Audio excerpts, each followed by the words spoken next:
قابل صد احترام بزرگوں، نوجوان ساتھیوں، عزیز بچوں، السلام علیکم ورحمۃ اللہ تعالی وبرکاتہ۔ الفاتحہ۔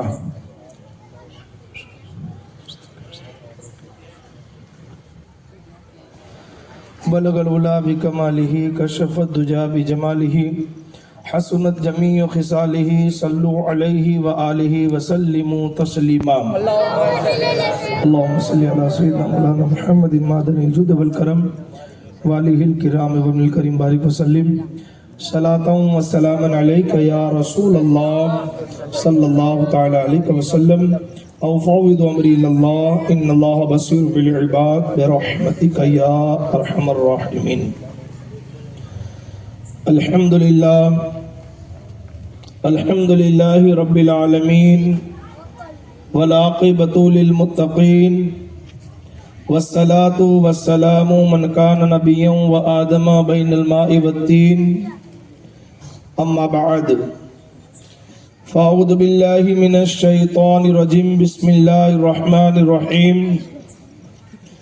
الا ان اولیاء اللہ لا خوف علیہم ولا هم يحزنون۔ آمنت باللہ صدق اللہ العظیم وبلغناها رسولہ الامین المختار المتین الکریم، ونحن على ذلك لمن الشاہدین والشاکرین والذاکرین والحمد للہ رب العالمین۔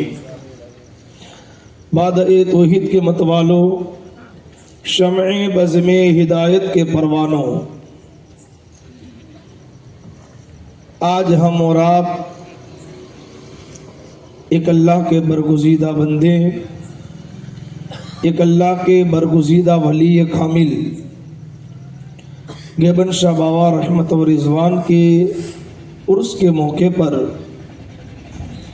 ان کی یاد منانے کے لیے جمع ہوئے ہیں۔ اللہ رب العزت کی بارگاہ میں دعا ہے کہ اللہ تبارک و تعالی ہمارا یہ جمع ہونا اپنی بارگاہ میں قبول فرمائے اور ہمیں غیبن شاہ باوا کے غلاموں میں شامل فرمائے۔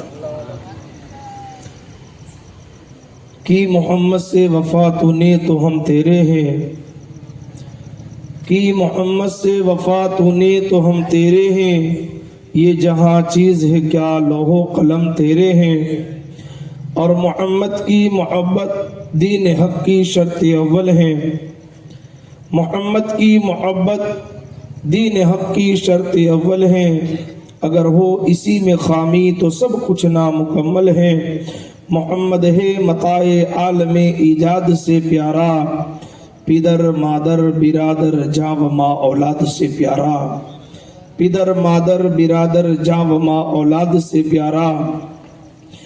اور نگاہ ولی میں وہ تاثیر دیکھی، نگاہ ولی میں وہ تاثیر دیکھی، بدلتی ہزاروں کی تقدیر دیکھی، اور اللہ اللہ کرنے سے اللہ نہیں ملتا،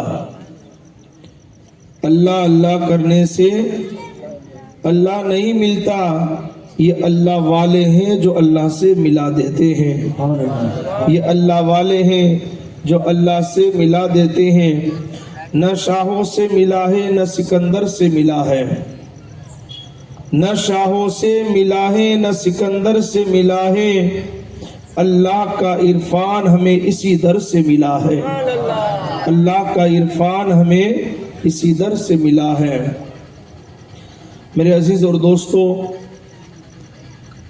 خطبہ مسنونہ کے بعد جو آیت کریمہ میں نے آپ کے سامنے پڑھنے کا شرف حاصل کیا، اللہ رب العزت اپنے مقدس کلام قرآن مجید والفرقان حمید میں ارشاد فرماتا ہے، الا ان اولیاء اللہ لا خوف علیہم ولا هم يحزنون، کہ بے شک اللہ کے ولیوں کو نہ تو کوئی خوف ہے نہ کوئی غم، وہ کسی سے نہیں ڈرتے۔ اللہ کے ولی کون ہوتا ہے؟ بندہ اللہ کا ولی کیسے بنتا ہے اور اللہ اسے ولایت کے مقام پر کب پہنچاتا ہے؟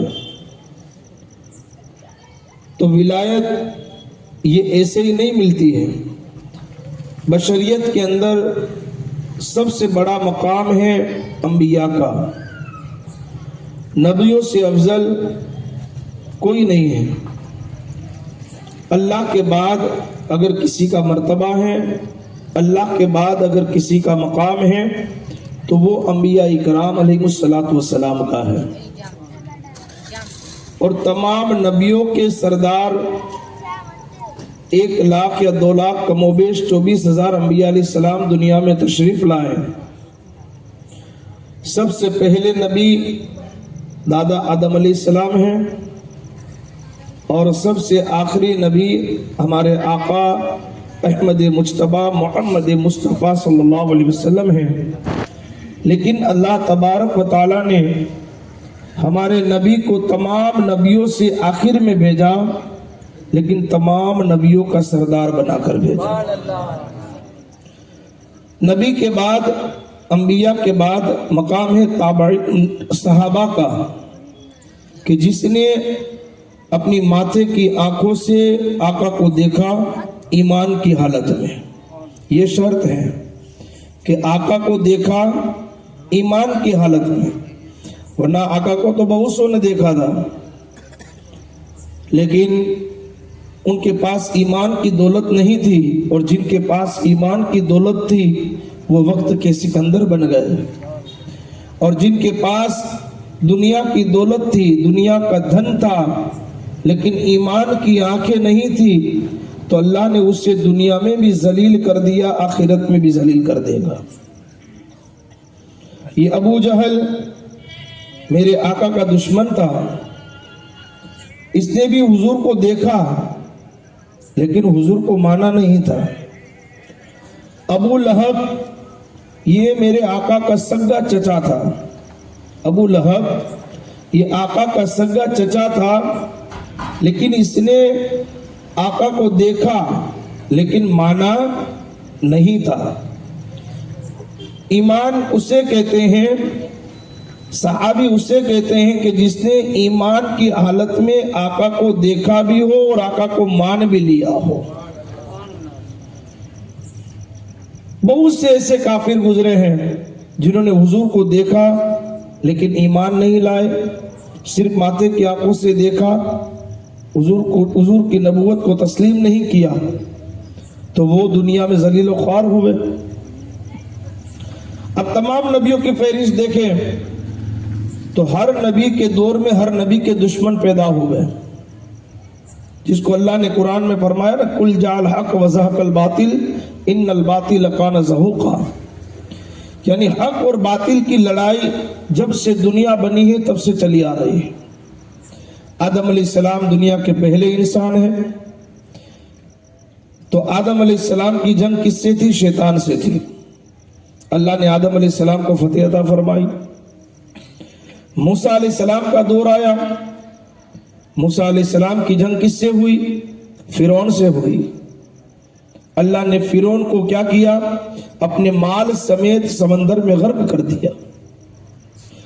ابراہیم علیہ السلام کا دور دیکھیں تو نمرود کی حکومت تھی. ابراہیم علیہ السلام حق پر تھے، نمرود باطل پر تھا. اللہ نے نمرود کو جو ایک لنگڑے مچھر کے ذریعے نیست و نابود کر دیا، اور ابراہیم علیہ السلام کے پرچم کو بلند و بالا کر دیا. اب یہ بہت لمبی فہرست ہے. ہمارے آقا تک آئیے تو آقا حق پر تھے، ابو جہل باطل پر تھا، ابو لہب باطل پر تھا. تو اللہ نے مصطفیٰ جان رحمت کے دین کو الیوم اکملت لکم دینکم کہہ کر فرما دیا کہ مصطفیٰ کی 63 سالہ زندگی نے پوری دنیا میں ایسا انقلاب برپا کر دیا کہ جو مکہ میں پیدا ہوئے، آمنہ کے گھر میں پیدا ہوئے، اور مکہ میں پیدا ہونے کے بعد وہ تبلیغ ایسی کی کہ 40 سال کے بعد اپنے نبوت کا اعلان کیا، اور 40 سال کے بعد آپ نے جو تبلیغ شروع کی، جب 63 سال کی عمر ختم ہوئی تو مکہ میں چند مسلمان تھے. جب آقا مدینہ آئے اسلام بڑھتا گیا یہاں تک کہ آقا کی جب 63 سال کی عمر مکمل ہوئی پوری دنیا میں اسلام پھیل گیا. اللہ نے میرے آقا کو فتح عطا فرمائی. کیوں؟ کہ حضور حق پر تھے اور کافر باطل پر تھے. یہی جنگ آتی گئی. وہ کربلا کے منظر کو سامنے لاؤ. کربلا کا میدان ہے، آقا حسین ہے، 72 لوگ ہیں اور سامنے 22,000 کا لشکر جرار تھا. یزیدیوں کا لشکر 22,000 کا تھا. میرے آقا حسین کے ساتھ صرف 72 لوگ تھے. آقا حسین حق پر تھے، یزیدی باطل پر تھے. لیکن اس 22,000 پر جو ہے 72 کو اللہ نے بھاری کیا اور امام حسین نے سر کٹا کر بھی اسلام کے پرچم کو بلند و بالا کر دیا. نعرہ تکبیر، نعرہ رسالت، نعرہ حیدری. آج بھی اگر کسی کے سامنے یزید کا نام لیا جائے تو ہم کو اچھا نہیں لگتا ہے. اگر کوئی یزید کی تعریف کر دے تو ہم اس کے منہ پر تماچا مار دیں گے، کیونکہ یزید یہ پلید تھا، یہ باطل پر تھا. لیکن جب آقا حسین کا نام آتا ہے، جب آقا حسین کا ذکر ہوتا ہے تو ہماری رگوں کا خون کھولنے لگتا ہے اور آقا حسین کے نام پر قربان ہونے کے لیے ایک ایک بچہ تیار ہو جاتا ہے. اللہ نے آقا حسین کو فتح دی. یہی تو حق اور باطل کی لڑائی تھی. یہ لڑائی چلتی آئی. صحابہ اکرام کے بعد مقام ہے تابعین کا، کہ جنہوں نے صحابہ کو ایمان کی حالت میں دیکھا، حضور کو نہیں دیکھا لیکن صحابی کو دیکھا، وہ ہے تابعین. اب تبع تابعی اس کے بعد آتا ہے. تبع تابعی اسے کہتے ہیں جس نے تابعی کو دیکھا، صحابی کو نہیں دیکھا. نہ حضور کو دیکھا، نہ صحابی کو دیکھا، نہ تابعی کو دیکھا، تو اس کو بولتے تبع تابعین. اب تبع تابعین کے بعد آتے کتب، اقطاب، ابدال اور اولیاء. کیا آتے ہیں؟ کتب، اقطاب، ابدال اور اولیاء. لیکن اولیاء کاملین کا مقام کیسا ہے؟ دیکھو، نبوت یہ اللہ کا عطیہ ہے. اللہ جسے چاہے اسے عطا فرمائے. کوئی عبادت اور ریاضت کے ذریعے نبی نہیں بن سکتا. کوئی یہ کہے کہ میں نمازیں پڑھ لوں وہ نبی بن جاؤں، صدقہ و خیرات کر لوں نبی بن جاؤں، ذکر و اذکار کر لوں نبی بن جاؤں. نبی وہ چیز ہے کہ جسے اللہ عطا فرماتا ہے. لیکن ولایت وہ مقام ہے، ولایت وہ چیز ہے کہ بندہ عبادت اور ریاضت کے ذریعے اللہ کا قرب حاصل کرتا ہے، اللہ کی نزدیکی حاصل کرتا ہے.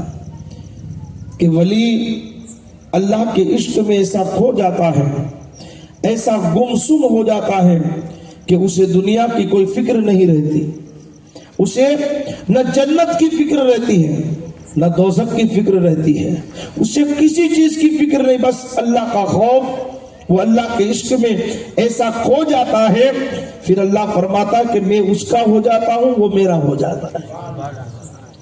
کہ میں اس کی آنکھیں بن جاتا ہوں جس سے وہ دیکھتا ہے، میں اس کے ہاتھ بن جاتا ہوں جس سے وہ کام کرتا ہے، میں اس کے پیر بن جاتا ہوں جس سے وہ چلتا ہے. یعنی اللہ تبارک و تعالیٰ اس ولی کے اعضاء کے اندر اپنا جلوہ عطا فرماتا ہے. کیا عطا فرماتا ہے؟ کہ وہ ہاتھ ولی کا ہوتا ہے لیکن طاقت خدا کی نظر آتی ہے. وہ زبان ولی کی ہوتی ہے لیکن طاقت خدا کی نظر آتی ہے. ہمیں کسی اور جگہ جانے کی ضرورت نہیں. ہمارے شہر جوناگڑھ کے اندر ایک اللہ کے ایسے برگزیدہ ولی سوئے ہیں جسے ہم والی سورت میاں محمود شاہ کے نام سے یاد کرتے ہیں. سبحان اللہ. دیکھو، ولیوں کے اندر بھی ایک قسم ہوتی ہے، ایک جماعت ہوتی ہے. اس میں کچھ ولی ایسے ہیں جن کو اللہ تبارک و تعالی احیاء الموتیٰ کی کرامت عطا فرماتا ہے، کہ مردوں کو زندہ کرنے کی کرامت قربان جاؤ میاں محمود شاہ رحمت اللہ تعالی علیہ پر کہ اللہ نے والی سورت کو جو ہے مردوں کو زندہ کرنے کی بھی کرامت عطا فرمائی. سبحان اللہ. لیکن آج ہم جس ولی کے ذکر کے لیے بیٹھے ہیں ان کا نام غیبن شباوا رحمت و رضوان ہے، اور یہ وہ آستانہ ہے کہ اس آستانے سے بہت سو نے خالی جولیوں کو بھرا ہے. بلکہ میں نے سنا ہے کہ بہت سے ایسے بھی تھے کہ جن کے وہاں اولادیں نہیں ہوتی تھی، اور وہ اس در کی حاضری دیتے اور اسی غیبن شباوا رحمت و رضوان کے نام کی فاتحہ خوانی گھر میں کرتے. اللہ تبارک و تعالیٰ نے اس ولی کے صدقے میں اس کے گھر میں اولاد عطا فرمائی. سبحان اللہ. اور بہت سے لوگ ایسے بھی ہیں جو یہ کہتے ہیں کہ میں مر گئے اس کے بعد کچھ نہیں، مر گئے اس کے بعد کچھ نہیں. یہ کہنے والوں سے کہہ دو کہ مرنے کے بعد اللہ والوں کی طاقت اور بڑھ جاتی ہے. کیا ہوتی ہے؟ عرس کس کو کہتے ہیں؟ عرس کا مطلب کیا ہے؟ کہ اس کی شہادت کا دن، اس کی وفات کا دن. حالانکہ کسی کے جانے پر تو غم ہونا چاہیے، لیکن ہم تو عرس کے موقع پر خوشیاں کیوں مناتے ہیں؟ اس کی وجہ کیا ہے معلوم ہے؟ اس کی وجہ یہ ہے کہ اللہ کا ولی جب دنیا سے جاتا ہے، اللہ کا ولی جب ان بشر کے بیچ میں سے جاتا ہے، اللہ کا ولی جب ان دو آنکھوں والوں کے بیچ میں سے جاتا ہے، اللہ کا ولی جب اس دنیا سے پردہ کرتا ہے تو مرنے کے بعد وہ خدا کا دیدار کرتا ہے. سبحان اللہ. کس کا دیدار کرتا ہے؟ خدا کا دیدار کرتا ہے. وہ اللہ کی رحمت کے سائے میں آ جاتا ہے تو اللہ کا دیدار جو اسے ہوتا ہے تو اس کی رنگت بدل جاتی ہے. یعنی اس کی طاقت جو زمین پر رہ کر جو طاقت تھی وہ طاقت قبر میں جانے کے بعد اور بڑھ جاتی ہے. سبحان اللہ. اس کی طاقت کے اندر اللہ تبارک و تعالی اضافہ عطا فرماتا ہے. اور چاہنے والا کہیں بھی پکارتا ہے وہ مدد کے لیے ضرور آتے ہیں، لیکن عقیدہ ہونا چاہیے. دل صاف ہوگا تو منزل آسان ہوگی، اگر دل میں کچھ اور ہوگا تو پھر بیکار ہے. میرے عزیز اور دوستو، یہ اللہ کے ولی کسی سے ڈرتے نہیں ہیں. دنیا کا خوف ان کے دلوں میں نہیں ہوتا، بلکہ وہ ڈرتے ہیں تو صرف خدا کی ذات سے. اور اپنے چاہنے والوں کو بھی یہ پیغام دیتے ہیں کہ اے میرے چاہنے والوں، اے میرے مریدوں، میرے ماننے والوں، تم دنیا سے نہ ڈرو. یہ دنیا فانی ہے، اگر ڈرنا ہے تو خدا سے ڈرو. اور اللہ کے ولی کا یہ مقام ہوتا ہے کہ وہ شریعت کا پابند ہوتا ہے، وہ شریعت کے خلاف کوئی کام نہیں کرتا. اور ان کے دینے کا انداز ایک الگ ہوتا ہے. کیا ہوتا ہے؟ ان کے دینے کا انداز ایک الگ طرح کا انداز ہوتا ہے. ایک اللہ کے برگزیدہ ولی ہے جن کا نام ہے سججہ رحمت اللہ تعالیٰ علیہ. شاید نام بھی آپ نے نہیں سنا ہوگا، سججہ رحمت اللہ تعالیٰ علیہ، جن کا مزار مبارک جو ہے کوفہ کی سرزمین پر ہے. یہ وہ اللہ کے ولی ہیں کہ آپ ایک جھوپڑا لگا کر، ایک چھوٹا سا جھوپڑا تھا اور اس جھوپڑے میں آپ رہتے تھے، اللہ کا ذکر کرتے، اور کوئی آپ سے ملاقات کے لیے آتا تو اس سے ملاقات کرتے، کوئی بیمار آتا آپ کی دعائیں لے کر جاتا، اللہ اسے شفا عطا فرما دیتا. ایک مرتبہ ایک بارات، ایک بد مذہبوں کی، ایک کافر کی بارات وہاں سے گزری. جب وہ بارات گزری تو بارات والے راستہ بھول گئے. جس شہر میں، جس گاؤں میں ان کو جانا تھا، جس قصبے میں جانا تھا، اس قصبے کا راستہ وہ بارات والے بھول گئے. کب یہاں سے جانا ہے، یہاں سے جانا، 3 راستے موجود تھے. ہر کوئی فکر میں کب کہاں جائے، کون سے راستے کو اختیار کرے. اس وقت کوئی بورڈ وغیرہ تو لکھے ہوئے نہیں تھے کہ کوئی بورڈ بتا دے، یا موبائل تو نہیں تھا کہ وہ لوکیشن نکال سکے کہ چلو بھائی یہ گاؤں کون سے جگہ پر ہم کو لوکیشن سے پتا چل جائے. میپ تو نہیں تھا. پریشان ہوئے، کوئی دکھانے والا نہیں. اتنے میں کسی کی نظر اس اللہ کے ولی پر پڑی. کہا کہ یہاں ایک فقیر ہے، ایک درویش ہے جو بکھرے بال والے ہیں، پھٹے پرانے لباس پہن کر بیٹھے ہوئے ہیں، چلو ان سے پوچھے. کسی نے کہا کہ ارے یہ اپنے آپ کو نہیں سنبھال سکتا، یہ ہم کو راستہ کیسے دکھائے گا، یہ ہم کو راستہ کیسے دکھائے گا. لیکن مرتا تو کیا نہ کرتا. کچھ لوگ گئے، کہا کہ اے درویش، اے فقیر، ہم راستہ بھول چکے ہیں، فلاں شہر میں ہمیں جانا ہے، ہمیں راستہ دکھاؤ۔ اب وہ ولی تھے، کیا تھے؟ دیکھو ولیوں کے دینے کا انداز کیسا ہوتا ہے، اللہ انہیں طاقت کیسی عطا فرماتا ہے۔ اگر ہم سے کوئی راستہ پوچھے تو ہم کیا کہیں گے کہ بھائی بتانے کا کہے گا تو ہم راستہ بتا دیں گے، ادھر سے جاؤ ادھر جاؤ۔ کوئی دکھا دو تو کیا کہیں گے؟ ہم کو ساتھ میں بٹھاؤ، ہم دکھا دیتے ہیں۔ یہی تو طریقہ ہے بتانے کا اور دکھانے کا۔ بتانے کا مطلب اشارہ بتا دیا، اور دکھانے کا مطلب ساتھ میں بیٹھ کر اس کو شہر دکھا دیا، واپس اس کو چھوڑ دیا، یہ دکھانا ہے۔ اب اس اللہ کے ولی نے کہا کہ تمہیں راستہ دیکھنا ہے، تمہیں راستہ میں بتاؤں یا تمہیں دیکھنا ہے؟ لفظ پہ غور کرنا، تمہیں راستہ بتاؤں یا تمہیں راستہ دیکھنا ہے؟ باراتوں نے کہا ہم کو راستہ دیکھنا ہے۔ کہا راستہ دیکھنا ہے؟ کہا کہ ہاں راستہ دیکھنا ہے۔ کہا تمام لوگ آنکھیں بند کر لو۔ ساری بارات نے آنکھیں بند کر لی۔ قسم خدا کی کتاب میں لکھا ہوا ہے کہ جب ان لوگوں نے آنکھیں بند کر لی اور اس اللہ کے ولی نے ایسی توجہ ڈالی کہ ان کی ایک آنکھ کی طرف مکہ تھا اور دوسری آنکھ کی طرف مدینہ تھا۔ سبحان اللہ، سبحان اللہ۔ ایک آنکھ کی طرف، حالانکہ مسلمان نہیں تھے، لیکن ایک آنکھ کی طرف مکہ نظر آنے لگا، ایک آنکھ کی طرف مدینہ نظر آنے لگا، اور اس اللہ کے ولی نے ایسی توجہ ڈالی۔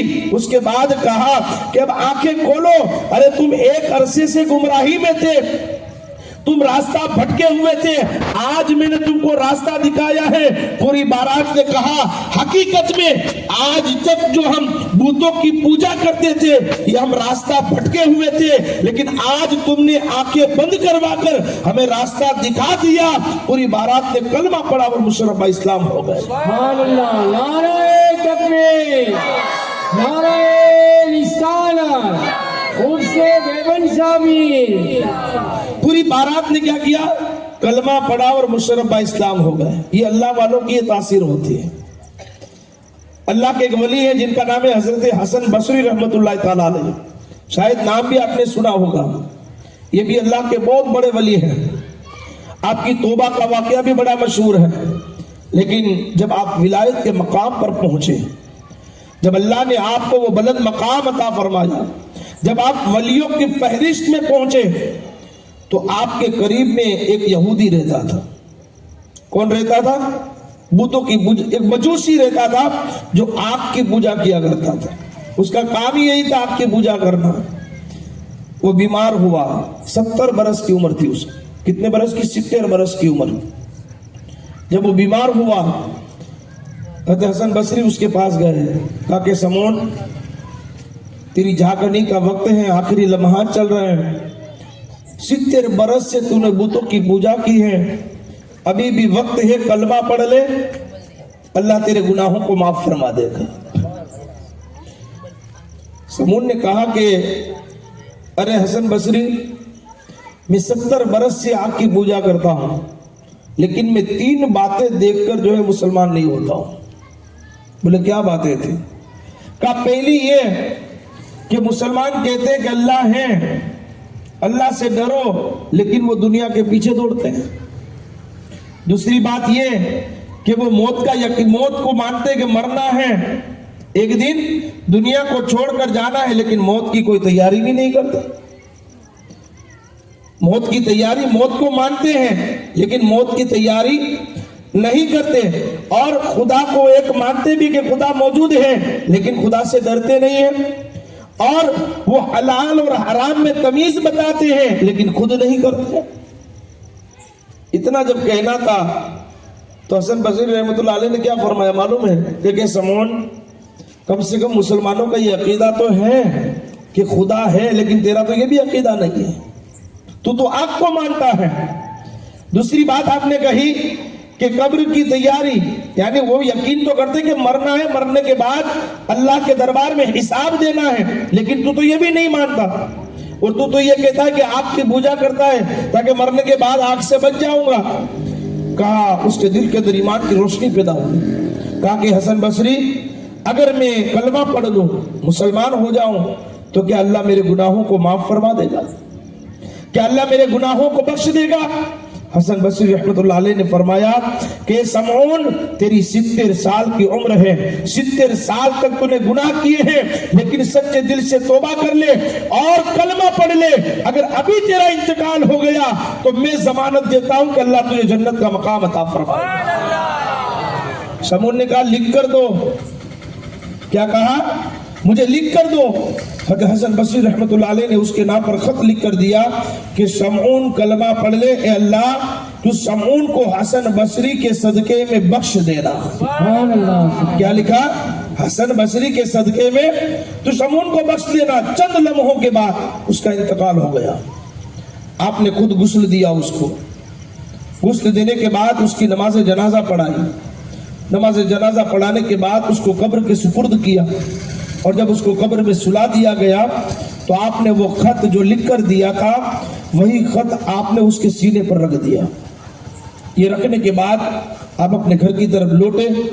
اب سمعون تو اپنی قبر میں ہے، لیکن حسن بصری کی انگڑائیاں کام کرنے لگی۔ آپ کو راتوں کو نیند نہیں آتی، اللہ کی بارگاہ میں کھڑے ہو گئے عبادت و ریاست میں، اور سجدے میں جا کر رو رو کر کہتے ہیں اے اللہ سمعون کو تیرے در تک پہنچانا میرا کام تھا، سمعون کی زبان پر کلمہ پڑھوانا میرا کام تھا، اسے اسلام پہنچانا، اسلام بتانا یہ میرا کام تھا، لیکن اے اللہ اگر تو نے سمعون کو نہ بخشا، اسے جنت نہ دی تو وہ جو ہے بروز قیامت مجھے پکڑے گا، میں اسے کیا جواب دوں گا؟ بس اسی کشم و کش کے اندر آپ کی آنکھوں سے اشک جاری ہونے لگے، آپ زار و قطار رونے لگے، روتے روتے گشی تاری ہو گئی، آپ بے ہوش ہو گئے، یہاں تک کہ تہجد کی نماز کا وقت ہوا، آپ نے تہجد ادا کی، ادا کرنے کے بعد جو ہے آپ نے فجر کی نماز پڑھی۔ ابھی فجر سے فارغ ہوئے تھے کہ ایک شخص آیا، آ کر کہنے لگا کہ حسن بصری میں جو ہے سمعون کا بیٹا ہوں، اور جو خط تم نے میرے بابا کو دیا تھا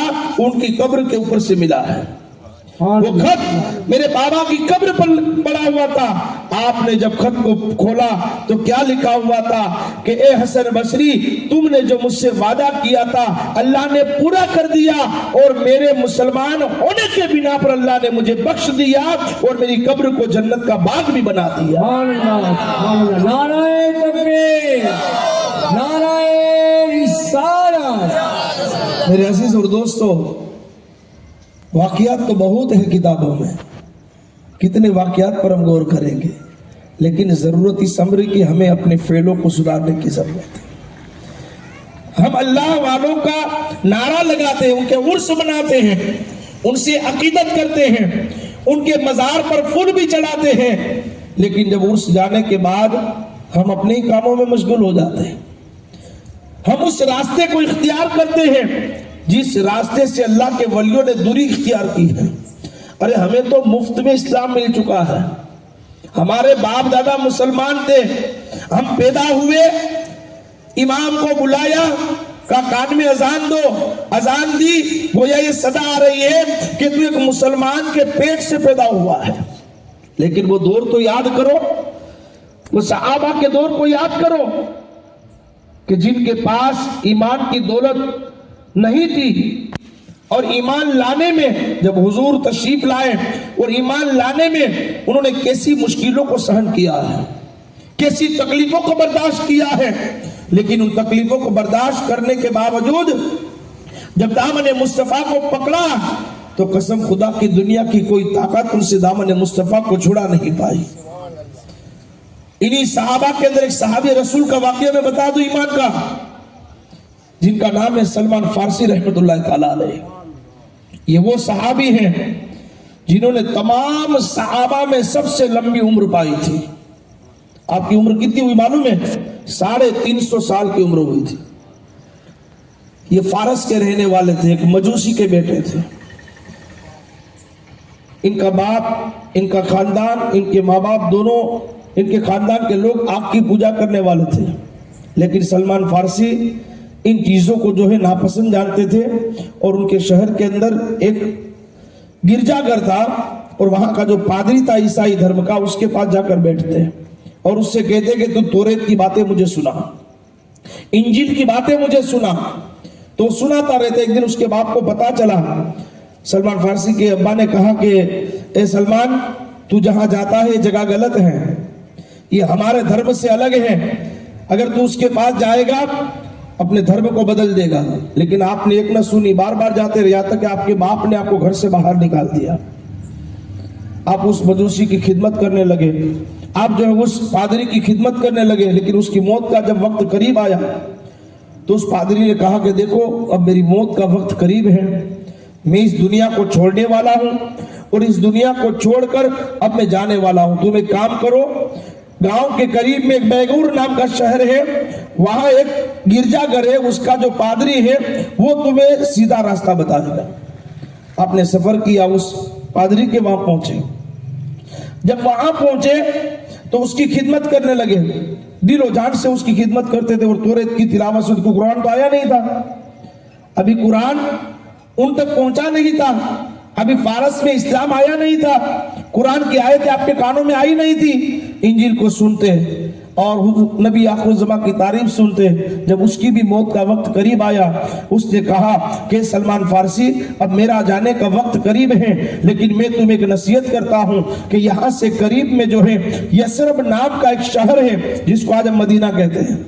یثرب نام کا ایک شہر ہے, وہاں چلے جانا.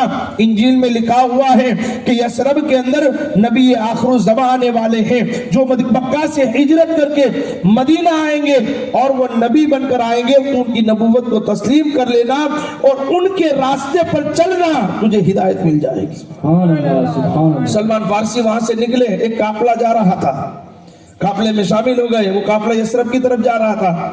سوچا کہ چلو قافلے کے ساتھ ہو جاؤں, لیکن قافلے والوں نے آپ کو گرفتار کر لیا اور غلام بنا لیا.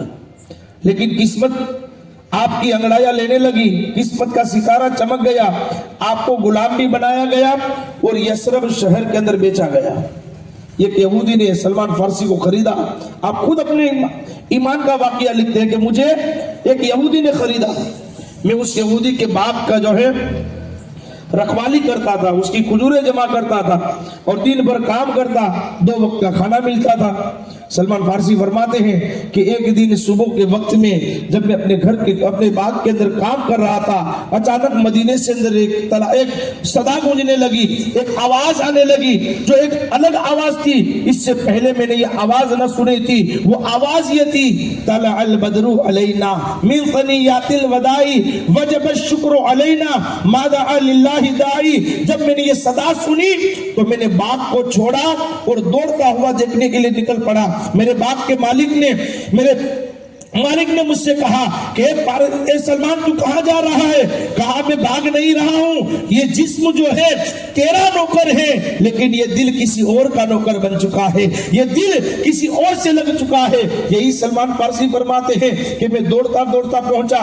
جب وہ تیسرے راہب سے جب نکلے تھے, اس راہب نے کہا تھا کہ آخری نبی کی نشانی بھی ہوگی, تو نبی کو پہچانے گا کیسے؟ سلمان فارسی نے عرض کی تھی کہ ان کی نشانیاں بتائیے. کہا کہ 3 نشانیاں بتا رہا ہوں.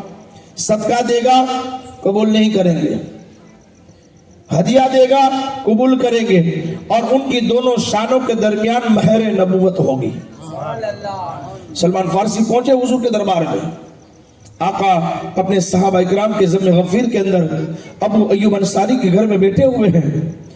سلمان فارسی کچھ کھجوریں لے کر گئے, کہا کہ یہ صدقہ ہے. آقا نے فرمایا کہ ہم صدقے کو قبول نہیں کرتے, غربا و مساکین میں بانٹ دو. کچھ روز کے بعد واپس آئے, کھجوریں لے کر, کہا کہ یہ ہدیہ ہے. آقا نے فرمایا کہ ہم ہدیہ قبول کرتے ہیں, اور خود حضور نے لی, خود کھائی اور صحابہ اکرام کو کھلائی. اب سلمان فارسی نے 2 چیزیں تو دیکھ لی. آپ فرماتے کہ میں نے 2 چیزیں تو دیکھ لی کہ صدقہ قبول نہیں کرتے اور ہدیہ قبول کرتے. اب تیسری بات دیکھنی تھی, مہر نبوت. اس فراق کے اندر تھے کہ ایک دن میرے آقا سلمان فارسی کے باغ میں تشریف لے گئے. جب حضور کو دیکھا, سلمان فارسی نے دیکھا کہ آقا تشریف لائے ہیں, حضور نے چادر اوڑی ہوئی تھی. اب ان کے پیچھے پیچھے چلنے لگے. سلمان فارسی فرماتے کہ میں حضور کے پیچھے پیچھے چلنے لگا کہ کہیں ہوا کا جھونکا آئے, چادر ہٹ جائے اور میں مہر نبوت کو دیکھ لوں.